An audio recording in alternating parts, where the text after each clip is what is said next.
tarde, noche, a la hora que estén viendo este podcast. Mi nombre es Cintia Aguilar y pues este es un capítulo más del Chismecito Verde. El día de hoy tenemos grandes invitados y invitadas, que es Karen Alcántara. Karen, preséntate rapidísimo.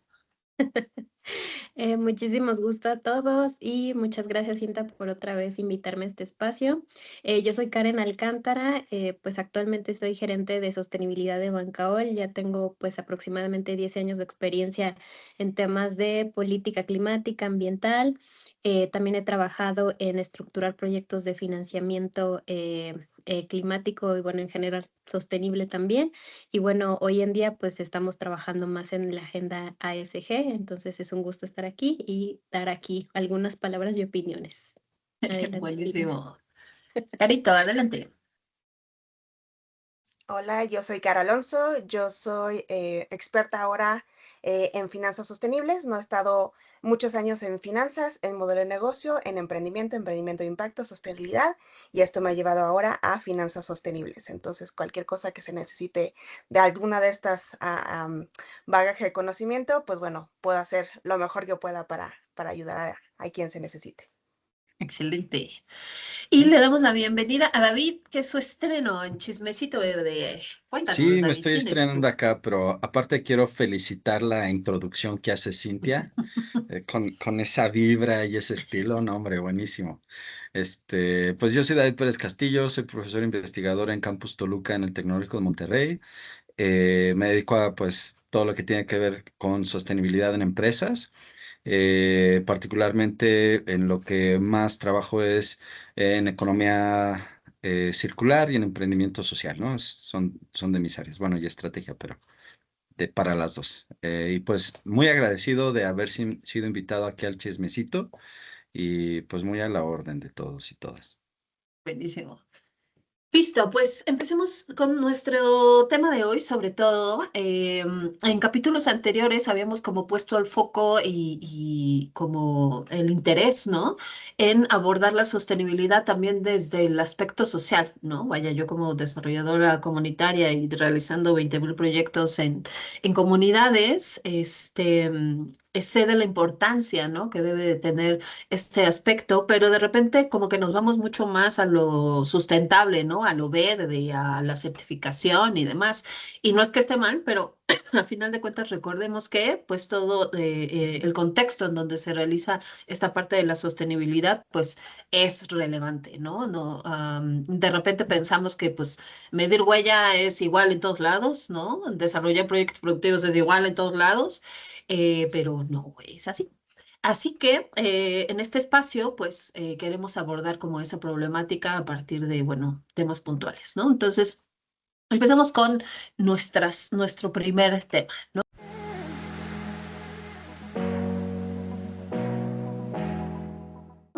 De repente, como mencionaba, esta parte de la comunidad del factor humano, las personas, queda como desde una visión muy corta, ¿no? Desde una visión muy funcional, quizá, en temas de empresa y sostenibilidad.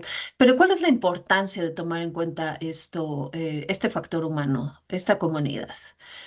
¿Tú cómo ves, Karencita? Eh, pues bueno, así a simple vista, desde el punto de vista de los negocios, pues prácticamente la importancia de incluir este factor dentro de la sostenibilidad tiene que ver también con cómo dependen los negocios de las comunidades y del entorno donde se desarrollan, ¿no? Si tú tienes comunidades vulnerables en las zonas donde tú operas, literalmente te estás afectando tú como negocio porque son tus clientes potenciales, son tu cadena de valor para tu negocio, y si estas comunidades no están sanas en todos los sentidos, a nivel económico, a nivel político, a nivel de seguridad social, etc., por lo tanto, tu negocio nunca va a progresar, ¿no? Entonces, es por eso que nosotros, digamos, bueno, al menos desde el sector empresarial, sí tenemos que ver ese factor social, porque de lo contrario, nos estamos dando un tiro en el mismo pie, ¿no? Eso es lo que te puedo como mencionar ahorita. Y obviamente, pues, no es solamente cuidarlo como nuestros clientes potenciales, sino que nosotros también dependemos de otras cadenas productivas, justamente dependiendo a qué te dediques, si es agricultura, si es manufactura, si es servicios, toda nuestra cadena de valor viene de algún punto y de alguna comunidad en específico. Entonces tenemos que proteger este tipo de, eh, pues de interacciones, de cooperaciones. De lo contrario, pues el negocio se viene abajo, ¿no? Buenísimo. Cuéntanos, David, según tu experiencia, ¿cuál es la importancia de este factor humano? Ujú. No, hombre, pues yo les quiero platicar que tengo un amigo que se llama Jerry, el buen Jerry, y no hace mucho comenzó una campaña de comunicación, una mini campaña de comunicación muy provocadora, creo yo, en donde agarraba la frase, casi siempre ponemos la frase de salva al planeta, ¿no? O hay que salvar al planeta, ¿no? Y él agarró y puso salvemos al humano, ¿no? Y a mí me hizo mucho sentido porque sí, a pesar de que mucho de lo que hacemos, lo que nos vibra es las condiciones ambientales y las condiciones, digamos, sociales, pero de donde parte todo es pues de la toma de decisiones que estamos haciendo las personas, ¿no? La toma de decisiones tanto en lo individual, en la casa, en lo chiquito, ¿no? De separar los residuos, cosas así, ¿no? Apagar un foco, ¿no? De cosas tan chiquitas hasta cosas mucho más grandes, ¿no? Como, o bueno, más en el ámbito empresarial, de decir dónde vamos a invertir, cómo vamos a invertir, cuál va a ser nuestra estrategia de marketing, etcétera, todas estas cosas. Cómo vamos a contratar a los empleados, cómo los vamos a despedir, ¿no? Y todo ahí, pues las afectaciones y lo que termina generando el impacto es el cómo tomamos las decisiones. Entonces yo creo que sí, hay que salvar al humano en este sentido de, pues es el material que tenemos que trabajar, sobre el que tenemos que trabajar y trabajarnos para que las cosas puedan ir hacia otro rumbo. Buenísimo. Justo en algunas otras conversaciones hemos dicho, bueno, al final de cuentas, el planeta va a seguir. O sea, no es que la Tierra explote y deje de funcionar y ya no existe, ¿no? Sino simplemente, al afectar al medio ambiente también estamos afectando a las personas, ¿no? O sea, la Tierra, no sé, árida, no sé, el ambiente ácido. O sea, en realidad la Tierra ahí va a estar, ¿no? Los que no vamos a estar vamos a ser nosotros, ¿no? Por no cuidar, ¿no? Este medio ambiente. Entonces me hace mucho sentido esto de salvemos al humano, porque sí, los que corremos peligro somos nosotros. Adelante, Caro, Ujú. cuéntanos tu punto de vista. Yo creo que en la conversación de sostenibilidad se nos está olvidando la presión que le estamos metiendo a las personas más vulnerables o a las personas que no tienen conocimiento de sostenibilidad. ¿A qué me refiero? Que pensemos en una persona que viaja 3 horas para llegar a su trabajo, ¿no? Y esa persona llegó a las 11 de la noche, una noche anterior del trabajo, y al día siguiente se tiene que parar a las 4 de la mañana y se tiene que comprar un tamal en la calle. Y se tiene que comprar un tamal con un atole, ¿no? Y tiene unicel, y tiene una cuchara.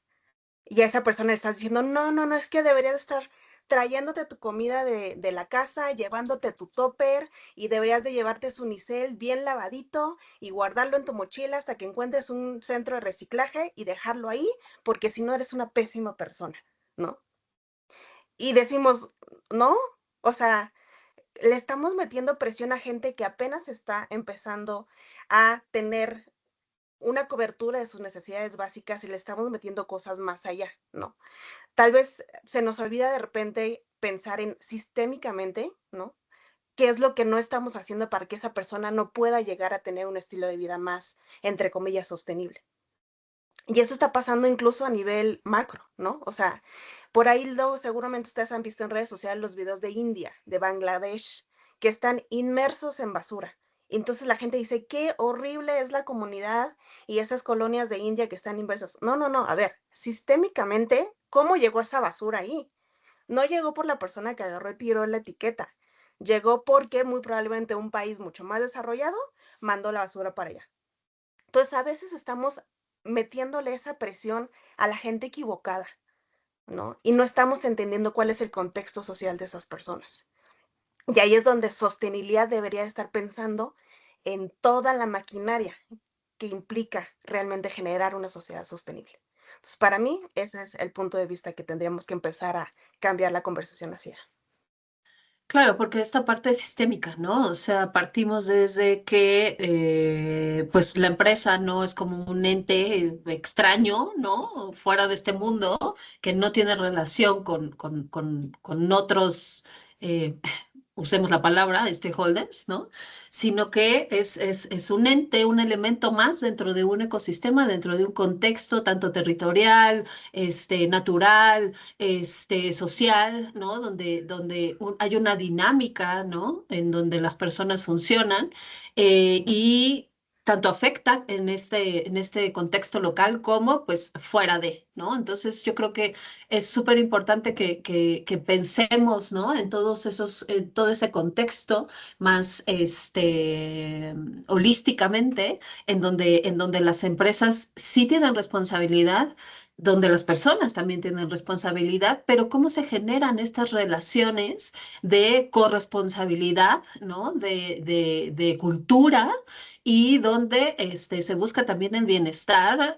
No es que estemos en contra de la empresa, pero sí hay muy buenas prácticas que pueden ayudar a crecer este ecosistema, ¿no? Donde el impacto puede ser sistémico y en donde no nada más se ve beneficiada esta empresa, sino también las comunidades, también las escuelas, también las profesiones, ¿no? Y si lo vemos esta visión amplia, pues a final de cuentas es un beneficio para todos y todas, ¿no? Entonces creo que es súper relevante que perdamos como con o terminemos con este pensamiento de, sostenibilidad, solo voy a hacer mi reporte, o ¿cuál es el beneficio con mi empresa? ¿Cuánto me voy a ahorrar? ¿No? O sea, creo que si no terminamos con esa sostenibilidad parca y de catálogo, pues de entrada nos estamos perdiendo beneficios y estamos pensando que hay una realidad allá afuera que no hay, no existe, ¿no?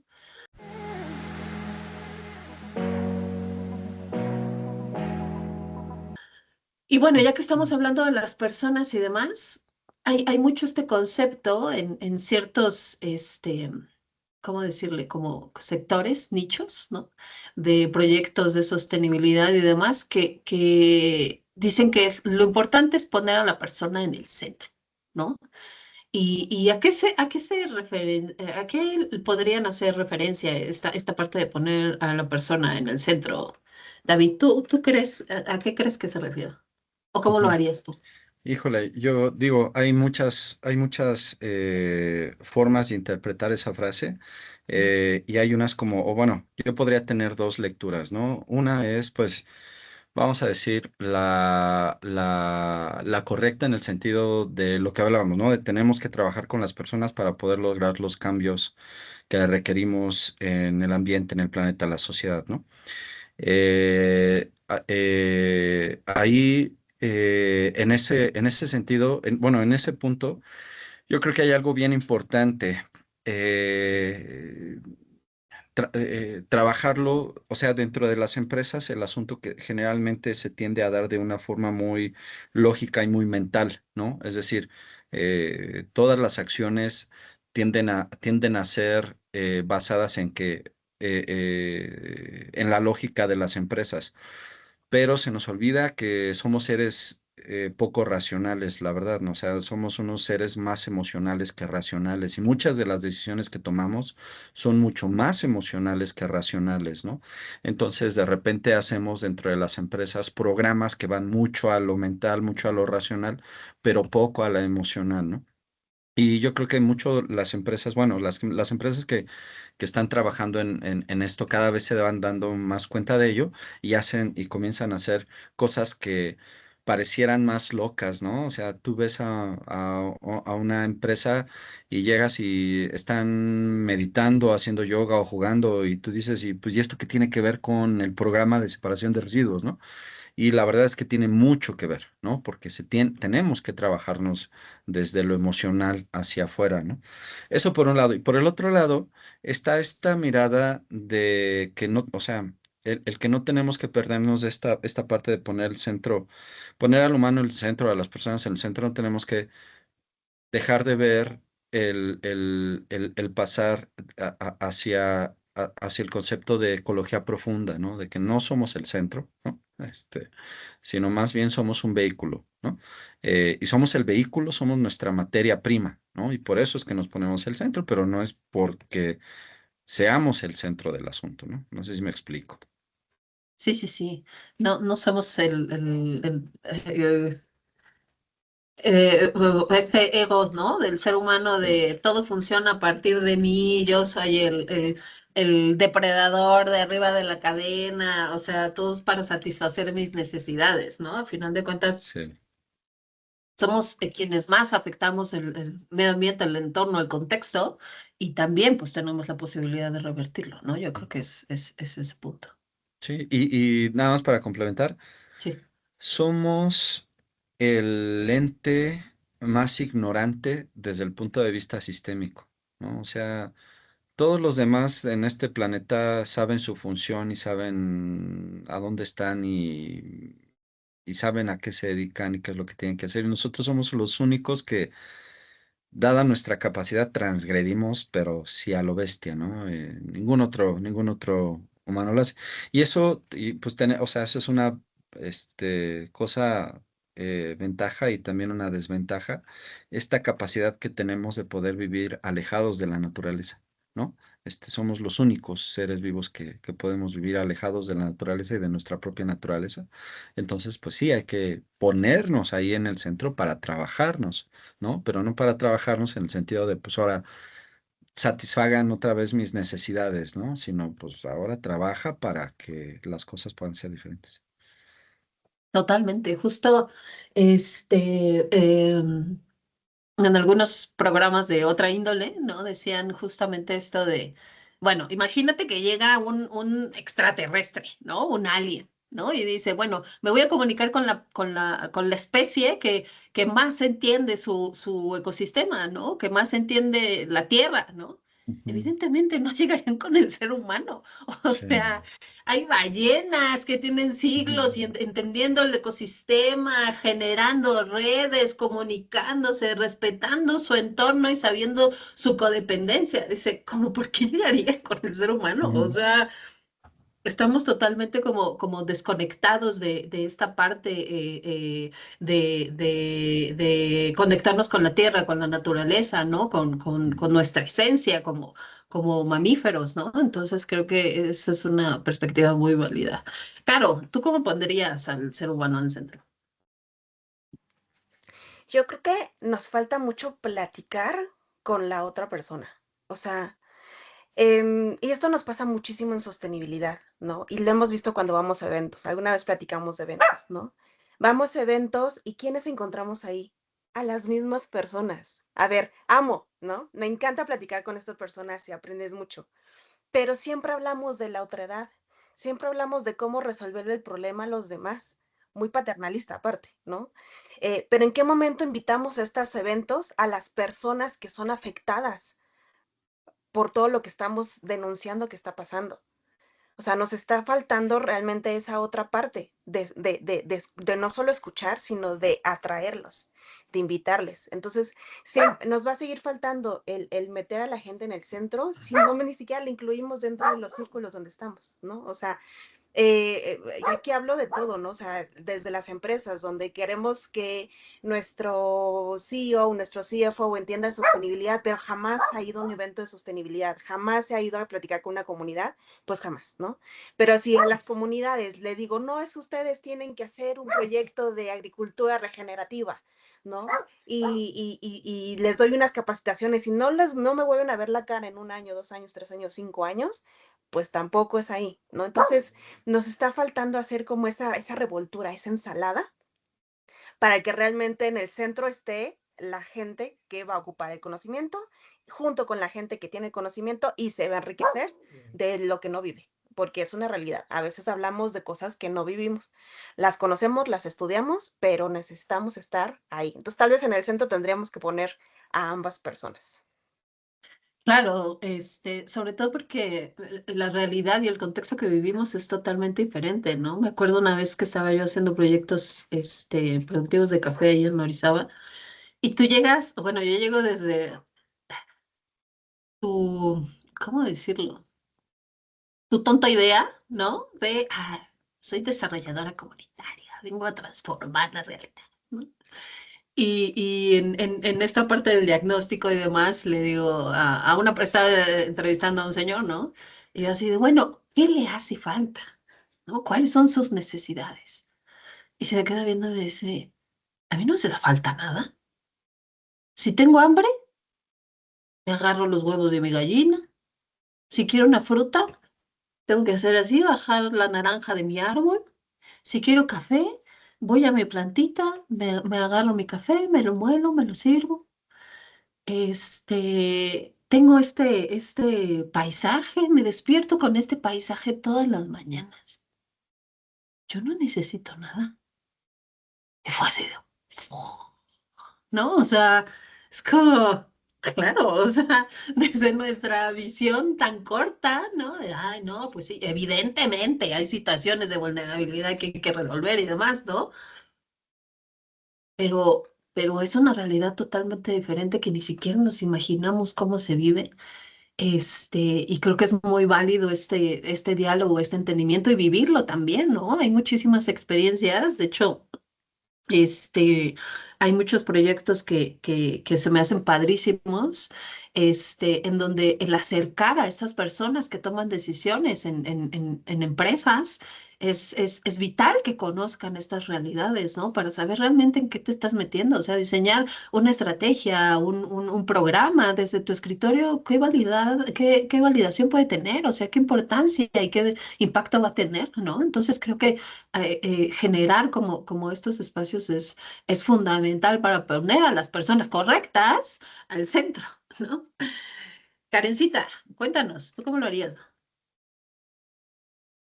Pues, a ver, digo, justo siempre ha estado esta discusión del tema de sostenibilidad desde una visión antropocentrista y ecocentrista, ¿no? ¿Qué es lo correcto? Y la verdad es que justamente la sostenibilidad es el llamado a tener medidas holísticas, ¿no? O sea, ni muy, muy, ni tan, tan de un lado hacia el otro, sino justamente hacer el llamado a esta comunicación, ¿no? Creo que y si puedo llamarlo como las comunidades más desarrolladas, avanzadas, pensamos que ya tenemos la solución por tener la tecnología, por tener todo este conocimiento, digamos, pero si en verdad te acercas a las comunidades que el día a día mantienen ciertas tradiciones prehispánicas, etc., te puedes dar cuenta que incluso ellas ya tienen la respuesta a ciertas problemáticas que en nuestro mundo moderno consideramos que hay que todavía hacer que hay que volar a la luna para conseguir la respuesta y tú así de voltea a lo que estábamos haciendo antes, a lo que nuestras comunidades antiguas lo estaban haciendo y ahí encontrarás la respuesta. ¿Por qué no hacemos caso a ello? Justamente existe un vacío de comunicación y creo que también hay una revalorización del ser humano. ¿Por qué? En este sentido, el humano que trabaja en una oficina, que vive en una ciudad, ahora resulta que tiene muchísimo más valor que una persona que vive en el día a día y que vive en el campo y que es autosuficiente con sus propios recursos. Entonces, creo que existe ahí un desequilibrio y que justamente la frase que tú nos acabas de compartir hace justamente a este llamado, ¿no? A qué lo pongo? A que nosotros como seres humanos fuimos la causa del problema y somos también parte de la solución. Por algo se llaman emisiones antropocéntricas, es decir, todo empezó con nosotros, con la famosa revolución industrial. Todas las desigualdades sociales surgen por una causa también humana, es decir, ¿quién fue quien decidió pensar que entre culturas de diferentes religiones, entre hombre y mujer, existen desigualdades? Nosotras las generamos, ¿no? Nosotros los generamos por los sesgos conscientes e inconscientes que generamos por estas luchas de poderes indistintamente políticas, religiosas, etc. Entonces, justo tenemos que hacer esa parte de que la persona en el centro tiene el poder de hacer esta solución Y creo que aquí a lo mejor me voy a sesgar un poco en el tema de la pregunta, pero creo que aquí también el gran reto de más allá de cómo poner la persona en el centro, es un reto que existe mucho en el tema de sostenibilidad, es cómo mides el impacto en el tema social. Creo que en la parte ambiental ya está, y diré entre comillas, bastante clara cómo se puede medir, pero la parte social siempre ha sido ese lado cojo de la sostenibilidad. ¿Por qué? Porque normalmente medir un bienestar, medir un cambio completo de vida, un valor agregado en la vida de una persona, no es tan fácil de medir. Y aparte, para poder dar seguimiento a este tipo de proyectos donde justamente tú pones a una comunidad a la que quieres volver más autosuficiente, a la que quieres reducir vulnerabilidades, requiere muchísimo tiempo de seguimiento, muchísimos esfuerzos para que puedas darle seguimiento y obviamente ver un impacto real sostenible, como lo dice su palabra, a largo plazo. Entonces creo que esa ha sido la parte, no sé si llamarlo el reto dentro de la sostenibilidad para poner justamente ya hoy en día en el centro a las comunidades, ¿no? Yo creo que acabas de tocar un tema súper importante, ¿no? Y desafortunadamente aquí la responsabilidad social ha metido su cuchara muy cabrón, o sea, muy de, ay, sácate la foto en la comunidad y ya eres socialmente responsable, ay, haz un tallercito, con todos los niños y ya eres socialmente responsable, o sea, esa mirada tan conformista y tan mediocre de lo que es el impacto sigue estando como súper presente, ¿no? En todas las actividades de organizaciones de la sociedad civil, de fundaciones, de mismas consultorías, ¿no? Que te dicen, pues haz esto, según el presupuesto que tengas, te hacemos algo rapidito y ya impactaste, ¿no? Tu impacto es cuántas personas fueron a tu taller. O sea, creo que ya no estamos, o sea, esas son organizaciones de los años 70, por amor de Dios, no podemos seguir pensando en que el impacto es eso, ¿no? O sea, cómo realmente estás generando una transformación a partir de las actividades, los programas, la incidencia que estás realizando, ¿no? Y cómo realmente estás generando un cambio positivo, porque muchas veces negativo, en las comunidades y en ciertos sectores de la población, ¿no? Entonces, yo creo que esta mirada tan conformista, ¿no? Sigue estando muy presente, ¿no? En las actividades de las comunidades.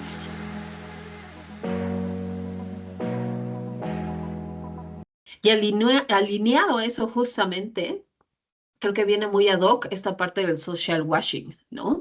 Cómo sacar la bonita foto es más relevante que lo que queda en la comunidad, ¿no? Cómo se empodera la comunidad, cómo se hacen las transformaciones en la comunidad, cómo realmente se puede demostrar el impacto, ¿no? Entonces, hablando como de estos casos o esta definición de social washing, ¿qué ejemplos nos puedes dar, Carito? O cómo ves tú este tema del social washing? Híjole, me apasiona, puedo hablar aquí 3 horas, pero vamos a dejarlo muy cortito, muy cortito. Obviamente todo el mundo sabe que está mal, pero creo que algo que nos está costando un poco de trabajo es identificar en qué momento lo catalogamos como social washing y cuál es un esfuerzo por irse hacia la sostenibilidad. Yo les voy a dar una clave. Y esa clave es algo que le da mucho miedo a las empresas y a instituciones, lo que sea, y es la transparencia, ¿no? O sea, cuando ya realmente le preguntas así en buena onda, empresa tal, tu carrera en pro de las mujeres, ¿qué está haciendo en pro de las mujeres además de darles una playera y una medalla rosa? Y si no te contestan nada, ahí ya puedes catalogar. Si te dicen, no, bueno, es que estamos trabajando con la asociación civil que hace la, dices, ok, un pasito hacia el otro lado. Preguntas qué asociación civil. Te dicen, no, es que tenemos muchas. Tache. Si te dicen, es mujeres, bla, bla, bla, bla, bla, hace. Bueno, ok, ¿no? Entonces, la transparencia y preguntar son las dos cosas que a las empresas no les gusta que hagamos. Pero son dos cosas que nos van a ayudar muchísimo a saber hacia dónde se está yendo el dinero que nos están diciendo que están gastando en eso, ¿no? Esto va tanto en la parte social como en la parte ambiental, ¿no? La parte ambiental, no sé si les ha pasado que es como de yo vendo estas fundas para celular y parte de estas ganancias se va a ir a la conservación de la tortuga marina, ¿no? Así, literal, pregúntales, ¿qué porcentaje? ¿En qué año? ¿Cuándo lo mandas? Oye, invítame a esa liberación de tortugas. ¿Con qué asociación? Ya cuando les haces preguntas más allá y no te contestan, ahí cuando dices, bueno, ok, entonces no me estés mintiendo. O sea, así como tenemos a Profeco, ¿no? Que Profeco nos defiende a consumidores cuando nos mienten las marcas porque el pan realmente tenía 300 calorías en lugar de 120, pues así ya deberíamos de empezar a preguntarle a las empresas si eso que están diciendo de acciones socioambientales son reales o no son reales y hacerlas pues responsables de lo que dicen, ¿no? Creo que es importante, entonces resumiendo, la transparencia, cuestionar y que empiece a haber consecuencias, porque en México si no hay consecuencias, la verdad es que nos encanta pasarnos todo por donde queramos. Pero ahí lo dejo. Muy bien, muchas gracias, Carito. Karen, ¿qué nos cuentas del social washing? Híjole, digo, bueno, ya justo creo que las 3 claves que mencionó Caro son bastante importantes. Em, y justamente el vender estos proyectos, estas acciones como la solución a la pobreza mundial y todo esto sin datos sustanciales es lo que le quita también poder y validez a la sostenibilidad. Y tristemente muchas empresas ya lo están haciendo, y no empresas pequeñas, empresas grandes, que hemos visto que tienen 1000 certificaciones, y la verdad es que justamente creo que lo has mencionado mucho, en muchas publicaciones, y lo hemos platicado también en diferentes mesas. Las certificaciones ya no son garantías de que las empresas lo están haciendo bien. Inclusive me puedo arriesgar un poco a decir que las que lo pudieran hacer inclusive hasta mejor son las pymes. ¿Por qué? Pues porque tienen una mejor trazabilidad de sus acciones, están, digamos, en una visión un poquito ya más chiquitas, entonces como que pueden llevar a estas acciones mejor de la mano.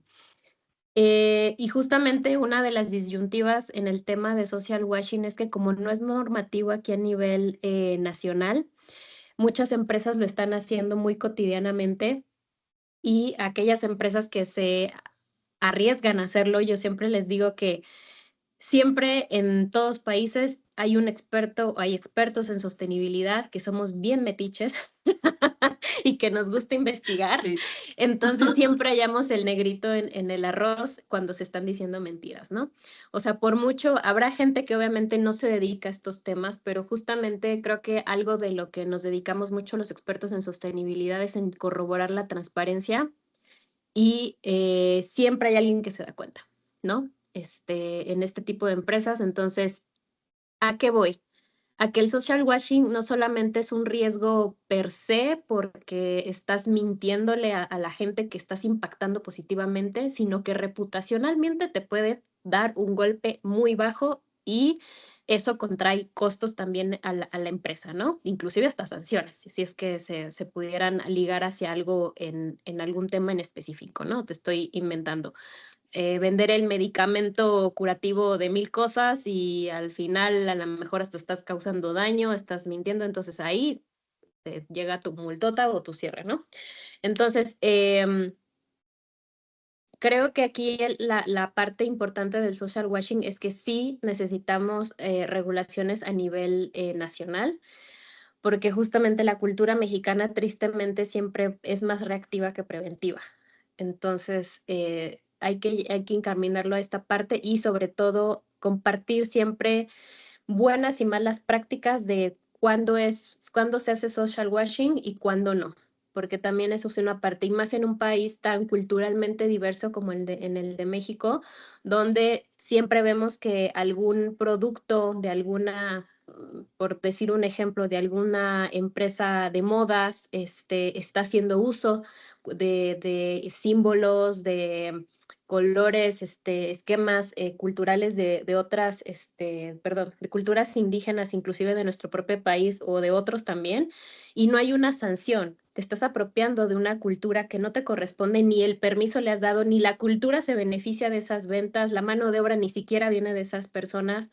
Entonces, sinceramente, el social washing tiene un gran impacto que no se alcanza a ver o no se alcanza a dilucidar siempre.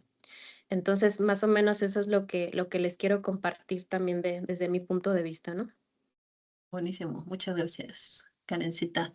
David, ¿tú cómo ves este Ujú. tema de social washing?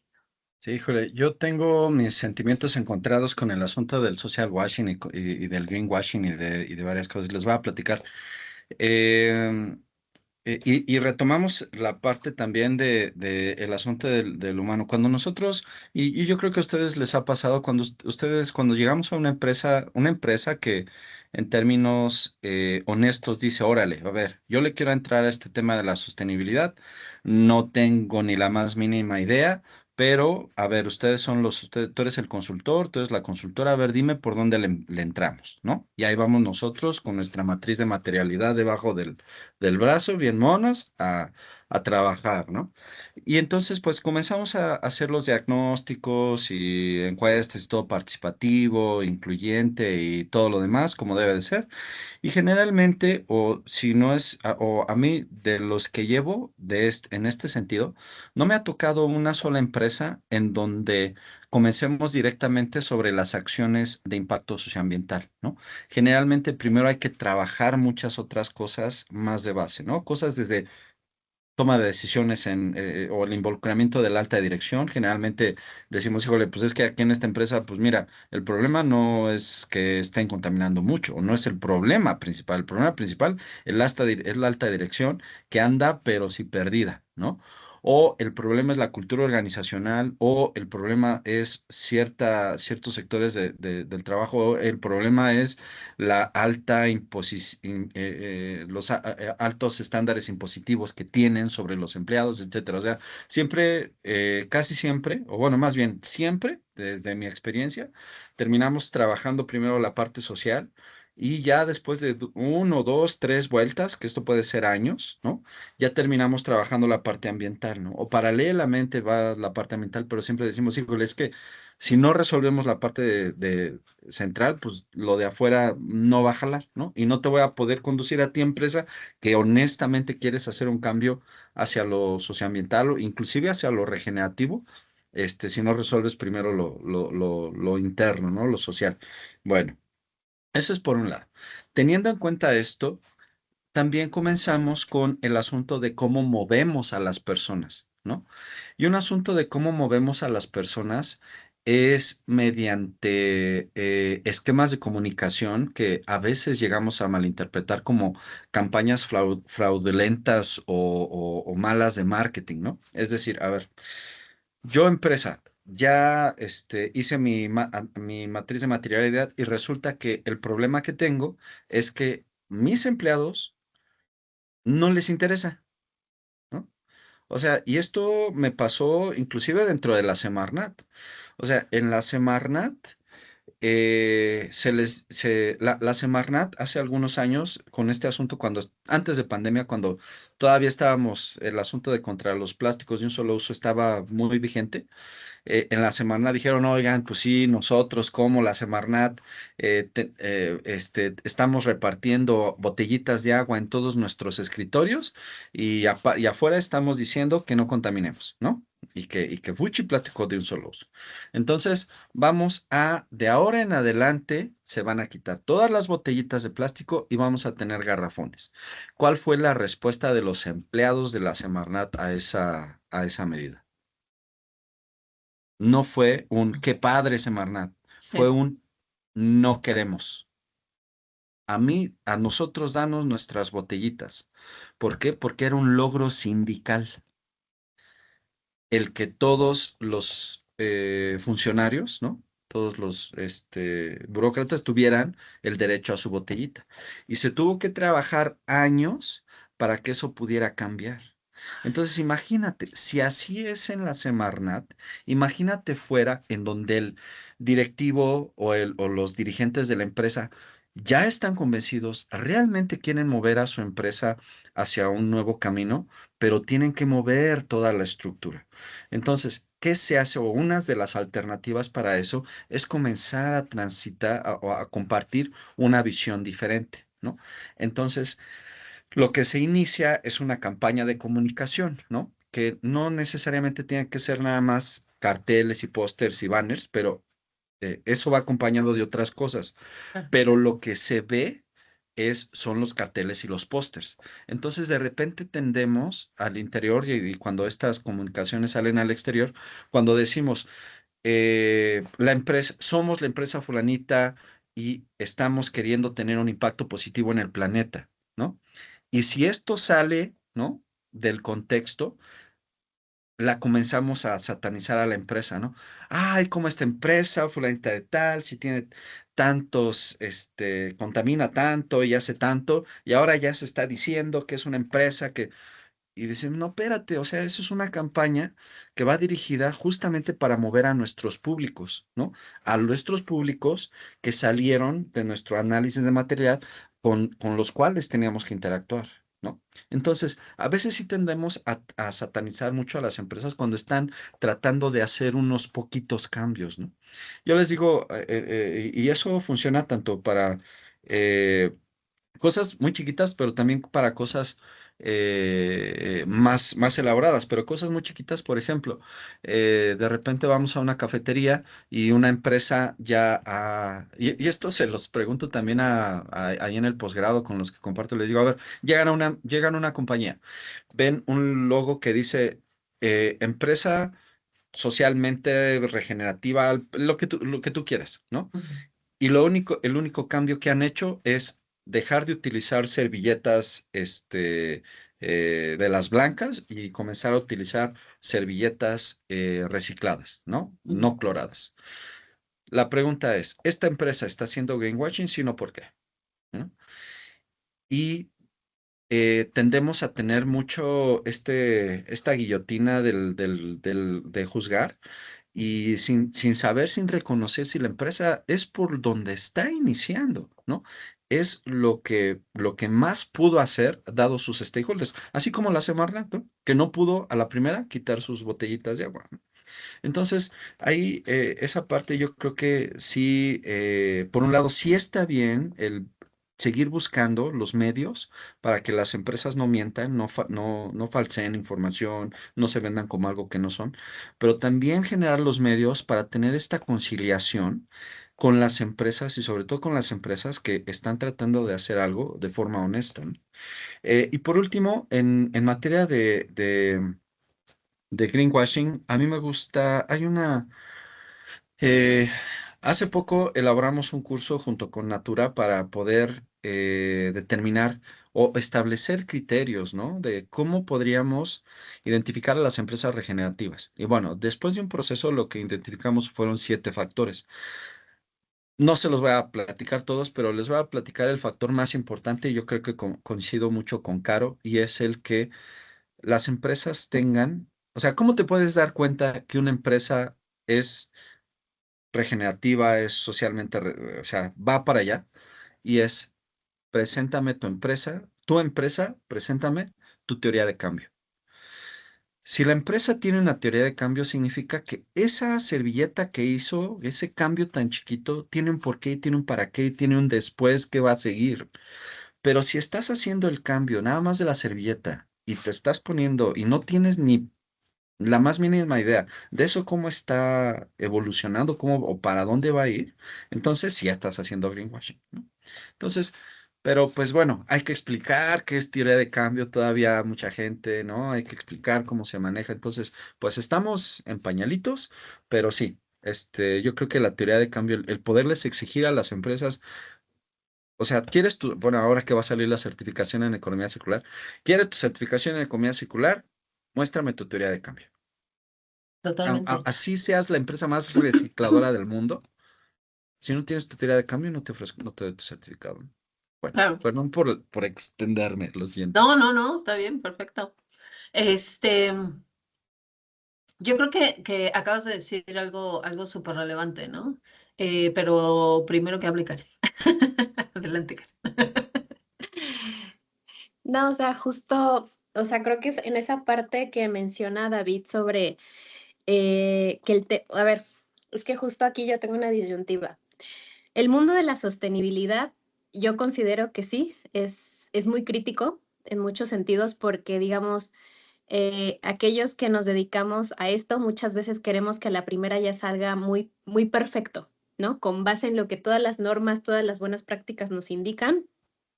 Y al final hay que entender que todo esto al fin lleva un proceso de madurez, ¿no? ¿Es malo hacer responsabilidad social corporativa? No, la verdad es que no lo es. Muchas empresas inician con ese tipo de cuestiones. Una, porque es el poco recurso que tienen, es lo único que a lo mejor se les ocurrió en el momento, pero a la larga lo que se espera es que esos tipos de acciones vayan madurando y al final sean proyectos que generen alianzas con otras organizaciones, que le sepan manejar, que sepan interactuar con la comunidad, que sepan resarcir ese tipo de riesgos sociales y que te puedan dar las métricas necesarias para que tú puedas decir, mire, sí estoy haciendo un impacto real, ¿no? ¿Qué pasa con este tipo de procesos de transición? El planeta y la sociedad hoy en día está en una crisis multisistémica que no sé si justamente esa es la disyuntiva de la sostenibilidad. No sabemos si nos va a dar el tiempo suficiente para hacer un cambio tan drástico con el poco tiempo que nos queda. Creo que por eso de ahí surge un poco más que los expertos en sostenibilidad nos volvemos tan críticos en el decir es que no se está haciendo bien, por justamente que entendemos que ya el tiempo ya pasó, ya lo llevamos contrarreloj y que cada vez más las empresas en términos de procesos, y ya no hablemos de los grandes corporativos internacionales, son, digamos, estos grandes elefantes que para mover una acción se necesitan 1000 procesos burocráticos que tardan no solamente un año, sino varios, ¿no? Entonces, de aquí a que se ve el cambio, se siguen generando impactos negativos, pero también positivos, ¿no? Hay que admitirlo. Entonces, ¿qué es a lo que voy? Esta disyuntiva hay que saberla de alguna forma armonizar, hay que saberla comprender, porque creo que es algo que muchas de las empresas nos estamos enfrentando, ¿no? Por ejemplo, hoy en día en el tema de las normas de las NIF, de la S1 y S2, digo, ahorita las que cotizan en bolsa ya están así, porque ya en junio ya tienen que presentar su información, ¿no? Entonces, para ellas es un gran reto que en marcos normativos ya les estén encarrilando a esto, ¿no? Ahorita ya todo el mundo se está capacitando, ya todo el mundo está viendo qué métricas sí tienen, qué marcos de gobernanza ya tienen, pero es a lo que voy. Hay que también ser comprensivos un poco más con los negocios, porque al final, al ser negocios y tú impactarles con este tipo de marcos normativos, a veces no todos tienen esa capacidad operativa y recursos económicos para hacer una transición tal de 360 grados, ¿no? Los puedes llevar inclusive hasta la quiebra. Entonces, nada más lo dejo ahí en discusión, es decir, ¿qué es bueno? Presionarlas. El tiempo ya se nos viene encima, ser más críticos, ser menos críticos, ser más comprensivos, campechanearle, nada más lo dejo ahí. Mm. Yo creo que hay que ser críticos. No, y entiendo perfectamente, ¿no? Siempre hemos dicho que al final de cuentas es una transición, ¿no? Hacia la sostenibilidad. Es como, yo siempre pongo este ejemplo, ¿no? O sea, por ejemplo, las personas nadie es perfecto, ¿no?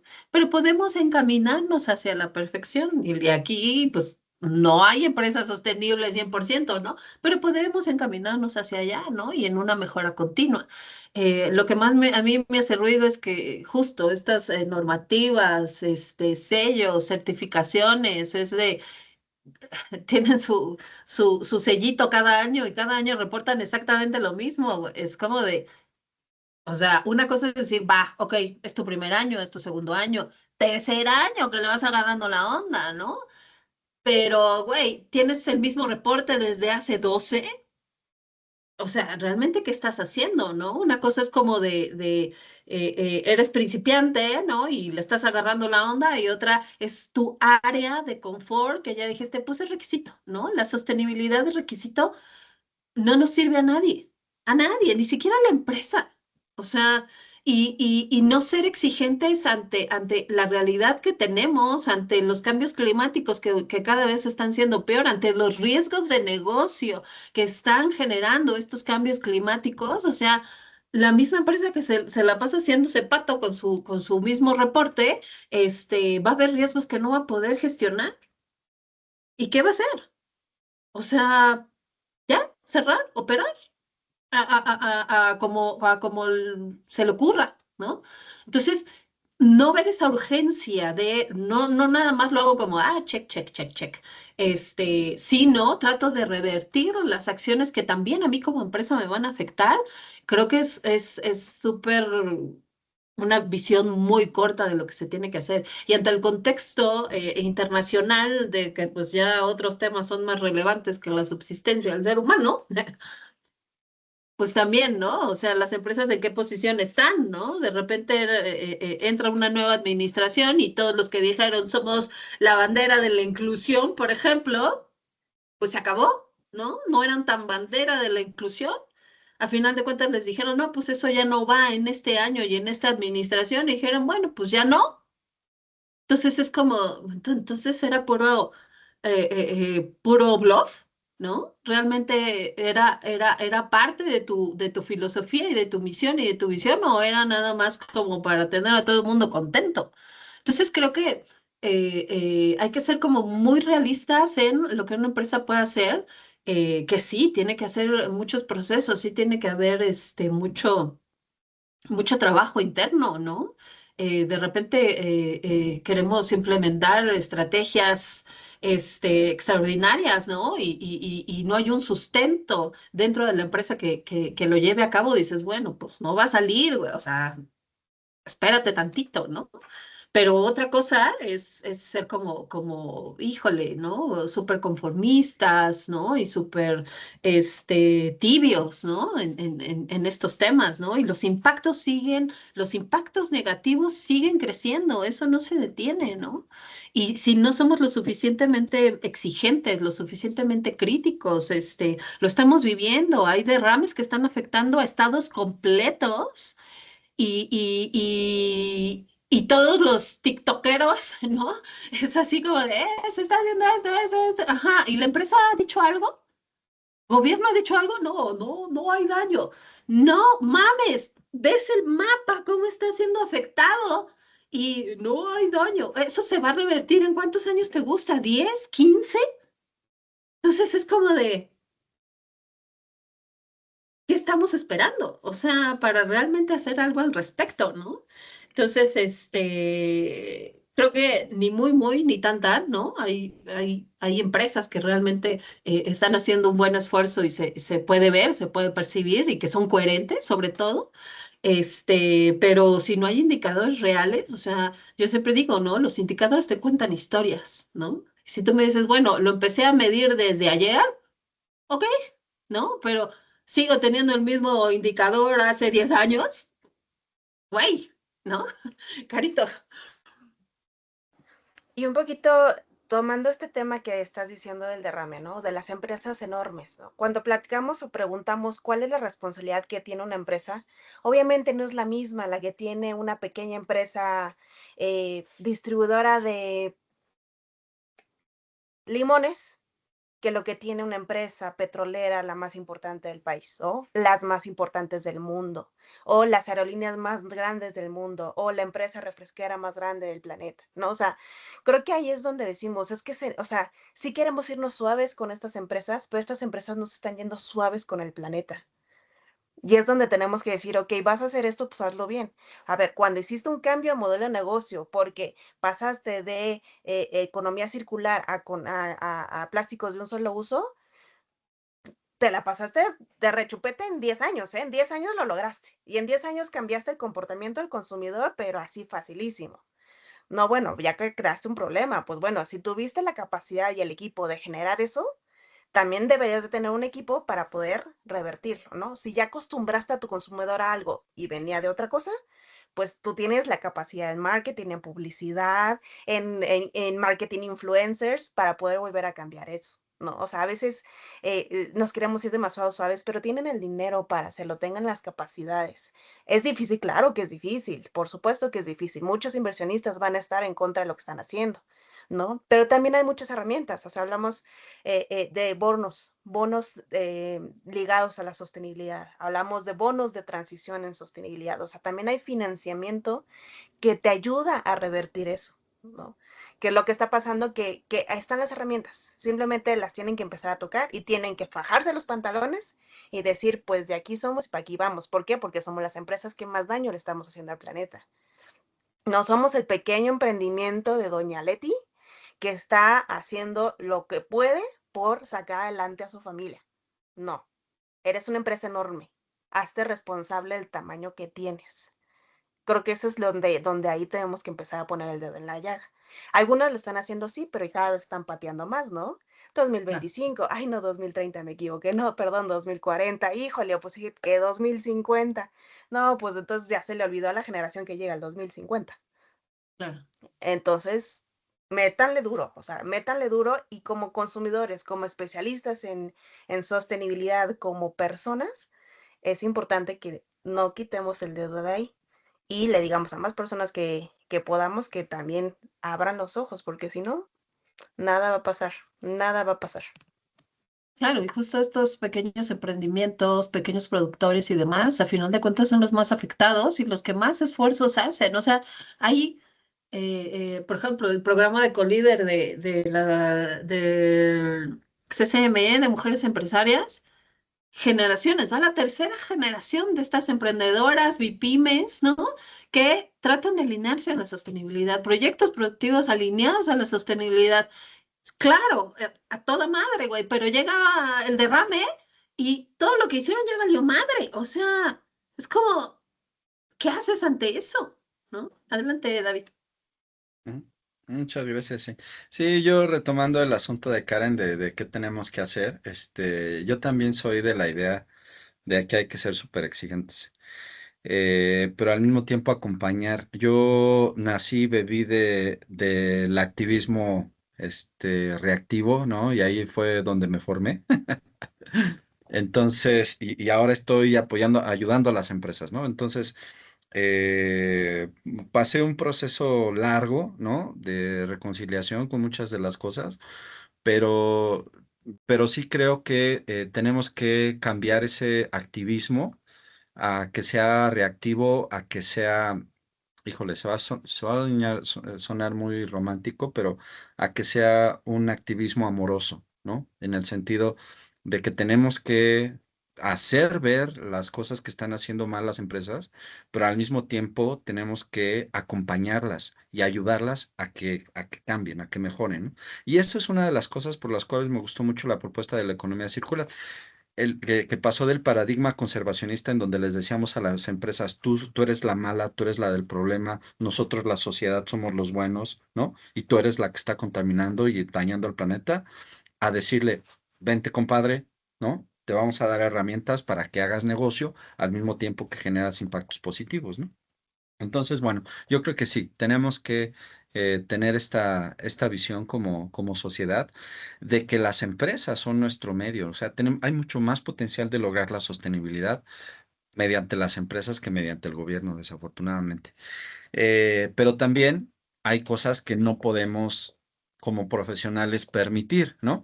Si ustedes se meten y googlean cuáles son las empresas más sostenibles de México, les va a salir Bimbo, Modelo, Heineken, Nestlé, Coca-Cola, FEMSA, no sé, así, ¿no? Y entonces tú te quedas así, ¿cómo es posible que, y sobre todo porque muchas personas que no tienen el conocimiento, no son profesionales de la sustentabilidad, sí se quedan con esta idea, ¿no? Claro. Entonces, sí nos hace falta trabajar más en conjunto los profesionales de la sostenibilidad para poner, para que la verdad sea lo que primero se consulte, ¿no? O sea, porque, híjole, hay tantos proyectos tan sostenibles, regenerativos, tan bonitos, pero pues nunca van a salir porque aquí los compadres están diciendo que siempre son ellos los que tienen la foto y todo el marketing posible para que los vean como sostenibles, ¿no? Y de repente sí, llegamos, o sea, las personas no especializadas sí creen realmente que Coca-Cola FEMSA es de las más sostenibles, ¿no? Entonces Sí. sí, hay mucho trabajo por hacer ahí al respecto. No, y hablando de estos rankings y demás, justo ayer, no, el lunes que salió el blog de Consulta Social, estaba yo analizando este nuevo estándar de agua positiva, ¿no? O sea, como que ya no nada más reducen su huella hídrica, sino que reponen el agua, ¿no? ¿Y quién estaba? FEMSA. Es como,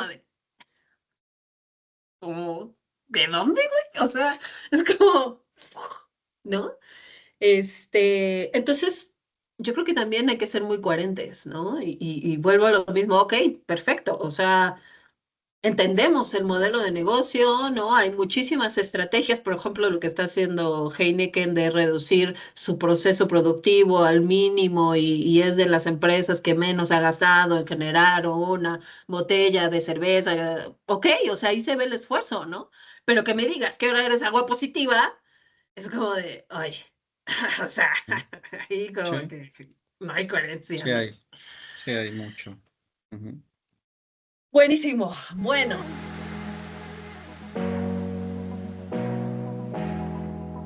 pues ya para ir cerrando, como siempre, les vamos a dejar tarea para los siguientes y las siguientes invitadas. ¿Qué temas les gustaría abordar también en este espacio de podcast? Carito, ¿qué tema crees que nos ha faltado tocar?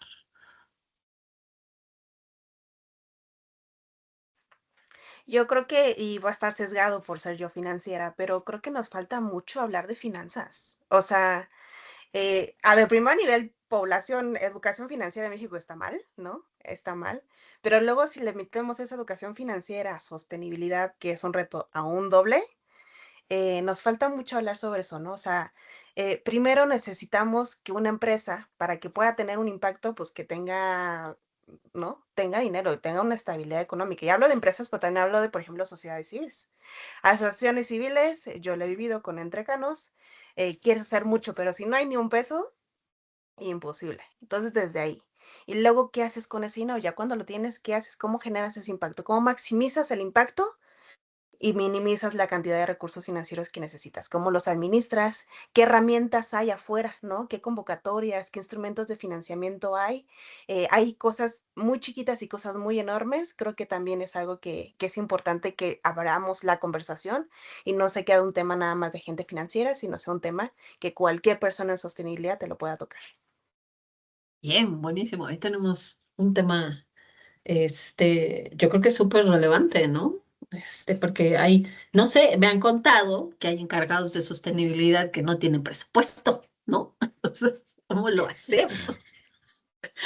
David, ¿qué tema crees que Sí, sería bueno fíjense tocar? que ahorita que dijiste eso, ubican el reporte, el último reporte que sacaron sobre el análisis de la responsabilidad social en México. Ajá. Y pues justamente, o sea, el asunto era muy evidente el por qué no avanzaba el tema de sostenibilidad dentro de las empresas y pues, o sea, más del 60% de los que llevaban los programas de sostenibilidad no sabían nada de sostenibilidad, la mayoría no tenía presupuesto, ¿no? Entonces, pues sí, o sea, hay mucho que rascarle. Y bueno, a mí me encantaría saber de el chismecito de lo que sufren los consultores, ¿no? Así como ¿cómo está? Esta de la mujer y casos de la vida real, ¿no? Algo así de, este, casos de los consultores de sostenibilidad, no sé, algo así, a mí me encantaría compartir, ¿no? Y saber, pues, de qué estamos padeciendo los que estamos tratando de fungir como hormiguitas ahí, tratando de hacer un cambio, ¿no? Sí, bueno, justo ayer hice un video del estrés que genera para los líderes de sostenibilidad.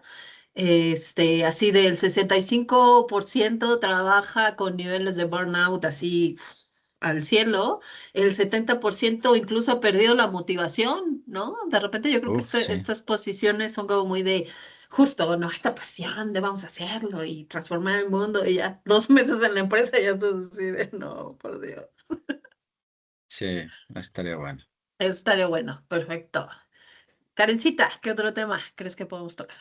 Pues yo tengo justamente dos y justo uno iba ligado al que mencionó David. Creo que valdría la pena, digo, aparte de ser aquí y que lloremos de las tristezas que siempre luchamos como expertos en sostenibilidad, valdría la pena hacer también como en acompañamiento o en conjunto con esa conversación, qué herramientas como expertos de sostenibilidad debemos de tener para hacer frente a estos contextos. Yo estuve leyendo un libro sobre sostenibilidad, vaya, y ese libro prácticamente te decía que un experto en sostenibilidad tiene que ser todólogo, tiene que ser resiliente, tiene que ser negociador, tiene que ser comunicador. Entonces, así como de, o sea, necesito leer mentes también para poder hacer lo que yo hago hoy en día. Entonces, es como que porque tú te tienes que comunicar con el de finanzas, con el de comunicación, con el CEO. Entonces dices, tienes que tener el poder del convencimiento también. Entonces, creo que valdría la pena saber qué herramientas nosotros como expertos necesitamos, obviamente con base en las diferentes experiencias que hemos tenido en el camino para saber identificar en qué momento ocupar qué cosa y etc., ¿no? Ese es uno de los puntos que creo que valdría la pena conversar y creo que ayudaría a otras personas que también están en el mismo sector a entender estas limitaciones y a lo mejor cómo superarlas, ¿no? No encontraremos la llave mágica, pero a alguien ayudaremos en algún momento, ¿no? Tendremos un impacto social bastante bueno en esa parte. Y el segundo tema que me gustaría poner sobre la mesa es que ahora sí que aprovechando tu gran círculo, Cintia, poner a la mejor algunos ejemplos de cómo se vive la sostenibilidad en diferentes tipos de empresa. ¿Por qué te lo menciono? Porque no es lo mismo la sostenibilidad aplicada en una manufacturera a una empresa que vive la agricultura y en otra empresa que se dedica a servicios. En mi caso, pues estoy en un banco y creo que la dificultad de insertar un poco el tema de la sostenibilidad en el sector financiero, principalmente como Carol lo mencionó, es que a simple vista no se ve cómo afecta lo financiero al tema ambiental, porque pues en la manufacturera tú ves las megas chimeneas de la cementera, tú ves las megas humarolas de, no sé, de la fábrica de plásticos.